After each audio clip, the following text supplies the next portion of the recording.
These days, creatures on the South Atlantic islands have no fear of humans.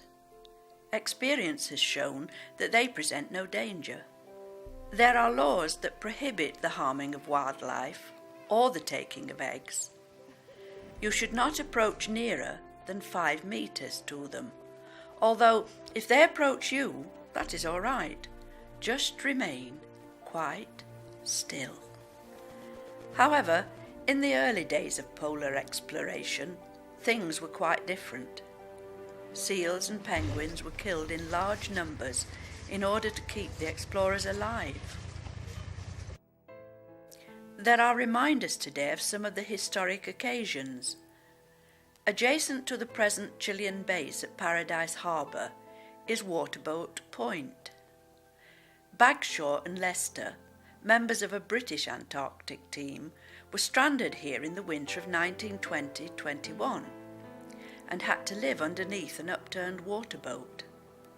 They killed 200 penguins and 40 seals in order to survive. Port Lockroy is also on the Antarctic mainland and was previously a British base. Sensibly, the penguins are making use of the shelter provided by the buildings. There is a string of islands called the South Shetlands alongside the Antarctic Peninsula. Deception Island is the remains of a volcano. There was also a British Antarctic base here until it was destroyed by a mudslide following volcanic activity in 1967. Despite the presence of the buildings, there are no penguins within the caldera. This is because the krill, which is their main source of food, doesn't like the warmer water from the hot springs which are still active. 1/3 of the way round the world is the Ross Sea, the jumping off ground for the early attempts to reach the South Pole.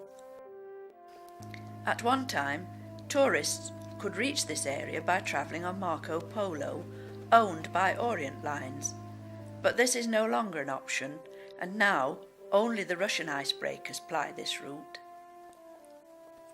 On one side of the Ross Sea are 2 famous huts.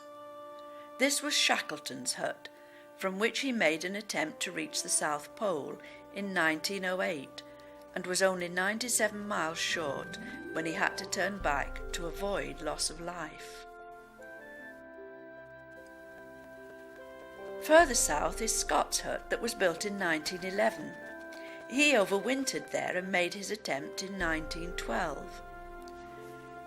As most people know, he reached the South Pole, but was disappointed to find that Amundsen, the Norwegian explorer, had already reached it.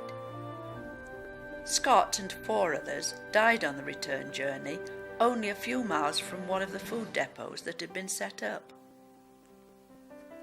What does this cross commemorate? No, it is not for the Scott expedition. It is for 3 of Shackleton's forgotten men. Who were Shackleton's forgotten men? To understand this, we need to look back at what happened after Scott died. Shackleton decided that he would try to make a crossing of the Antarctic continent. He would land at the Weddell Sea area and head for the South Pole, while another group of men would start from the Ross Sea area and set up a chain of food depots from there to the South Pole. As you probably now know, Shackleton's ship, the Endurance, was trapped in ice. After it sank, Shackleton and his team camped on the ice, living off seals and penguins until the ice started breaking up. They then took to small boats and managed to get to Elephant Island, where most of the men stayed, huddled beneath upturned boats, while Shackleton and 5 others sailed to South Georgia. If they had failed to reach the island, everyone would have died. Fortunately, they reached the island and raised help.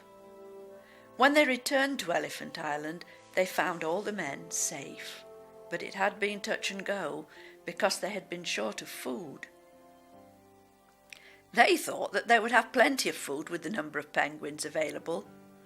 But they had overlooked the fact that as winter comes on, the penguins have to leave the island and follow the extending pack ice to get access to their food supply. The men eventually were reduced to making soup from the penguin bones. Despite the hardships, no one in the Weddell Sea team under the direct command of Shackleton died. But this did not apply to the team at the Ross Sea end. 3 men died in total. 2 were on ice floes when a storm arose and were swept away. The other suffered a heart attack on the Ross ice shelf.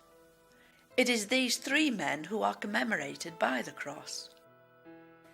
Outside Scott's hut, where the hay for his ponies still remains, there is another graphic reminder of the hazards facing the early explorers. There are skeletons of dogs, which had to be shot where they lay chained up because the ship was pulling anchor in a storm and the men had to leave hurriedly. This must have been hard, because a real empathy existed between the sailors and their dogs. There are happier times now, so much so that some of the king penguins feel that they can dance with joy.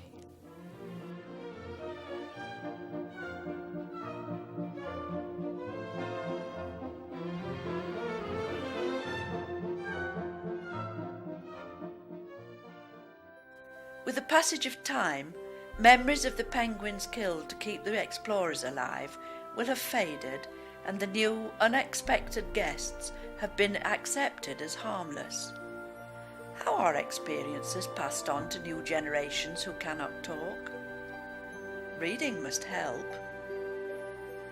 You didn't know penguins could read? Surely you've heard of penguin books?